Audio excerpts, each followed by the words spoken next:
नमस्कार मित्रांनो, स्वागत आहे तुमचं आपल्या आजच्या व्हिडिओमध्ये.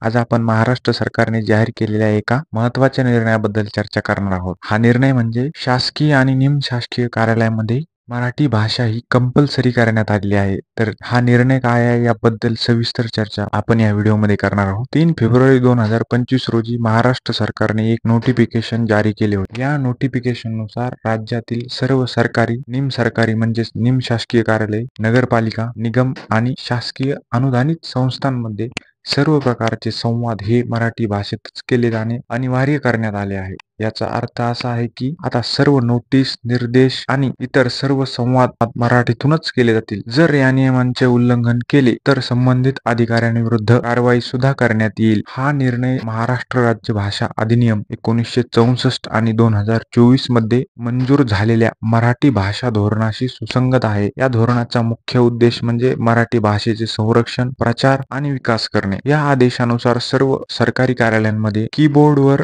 आणि प्रिंटरवर रोमन लिपी बरोबरच मराठी देवनागरी लिपीतील टेक्स्ट देखील असणे अनिवार्य करण्यात आलेले आहे. तसेच सरकारी कार्यालयात येणाऱ्या नागरिकांशी संवाद सुद्धा मराठीतूनच करावा लागेल. फक्त विदेशी आणि महाराष्ट्राबाहेरच्या व्यक्तींना यातून सूट दिलेली आहे. नवीन नियमानुसार कार्यालयांचे नामफलक, नोटीस बोर्ड आणि इतर सर्व सूचना मराठीतूनच असणे अनिवार्य आहे. नवीन व्यवसायांना इंग्रजी अनुवादाशिवाय मराठीत नाव नोंदणी करणे आवश्यक आहे. याचा अर्थ असा की आता सर्व सार्वजनिक आणि शासकीय क्षेत्रात मराठी भाषेचा वापर वाढविण्यात येणार आहे. 2024 मध्ये मराठी भाषेला अभिजात भाषेचा दर्जा मिळाला. या दर्जामुळे शिक्षण आणि संशोधन क्षेत्रात नवीन संधी निर्माण होण्याची शक्यता आहे आणि केंद्रानेही या मागणीला मान्यता दिलेली आहे. तर केंद्र सरकारच्या त्रिभाषा सूत्रानुसार राज्यातील सर्व बँका आणि केंद्र सरकारच्या कार्यालयामध्ये मराठी भाषेचा वापर अनिवार्य करण्यात आलेला आहे. यामुळे सर्व सार्वजनिक आणि शासकीय क्षेत्रात मराठी भाषेचे महत्त्व वाढणारच आहे. जर या नियमांचे पालन न केल्यास संबंधित कर्मचाऱ्यांविरुद्ध कारवाई सुद्धा करण्यात येणार आहे. तर मित्रांनो, मराठी भाषेचे संरक्षण आणि प्रचार हे आपल्या सर्वांचे कर्तव्य तर आहेच. महाराष्ट्र सरकारचा हा निर्णय मराठी भाषेच्या भविष्यासाठी महत्त्वाचे आणि मोठं पाऊल आहे. आपण